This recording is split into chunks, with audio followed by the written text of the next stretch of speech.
Vanner le finaliste d'un concours d'éloquence était une entreprise risquée, mais Gabriel Attal l'a quand même tenté.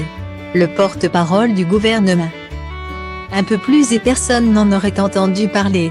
L'événement, qui concerne surtout le monde militaire, n'a pas fait grand bruit. Le 31 mai dernier a eu lieu le prix Clémenceau, le concours d'éloquence du ministère des Armées.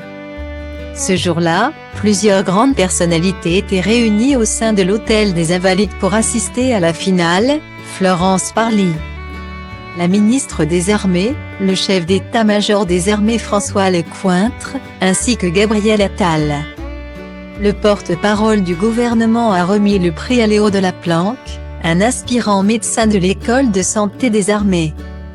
Mais c'est un des finalistes malheureux du concours, le commissaire aspirant Hugo Métifio, qui a retenu l'attention des internautes.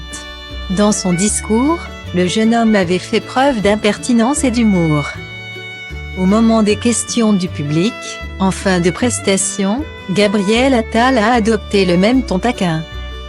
Il s'est amusé d'un passage du discours, où Hugo Métifio racontait qu'un certain Charleville lui avait livré des sushis. « J'ai compris que c'était Charleville qui vous livrait vos sushis à 22h. Du coup je voulais savoir, où est-ce que vous habitez ?» a-t-il lancé, suscitant des rires dans la salle. L'humour, parfois, change de camp, a ironisé le présentateur du concours en regardant le jeune finaliste du prix Clémenceau. S'il a d'abord souri à la question de Gabriel Attal, Hugo Métifio s'est montré plus sérieux dans sa réponse. Mais les clichés sont toujours dans le même camp. Parce que figurez-vous que j'habite à Marseille, a-t-il répliqué. Peut-être qu'à Paris, les Karim sont dans la rue, mais à Marseille, ils sont à l'université, une réponse pleine d'éloquence, ce qui était plutôt logique. Dans un concours d'éloquence, qui a laissé le porte-parole du gouvernement sans voix. Passé inaperçu ces dernières semaines, cet échange a été repéré par David Guiraud, porte-parole jeunesse de la France insoumise. Celui-ci a récupéré un extrait du replay du prix Clémenceau 2021.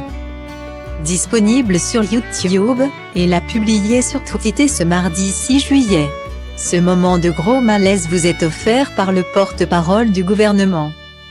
S'est-il amusé?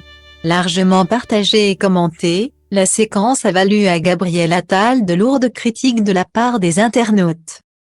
Marseille a un gouvernement zéro, a résumé Raquel Garrido. Question tacle, Hugo Métifio est allé droit au but.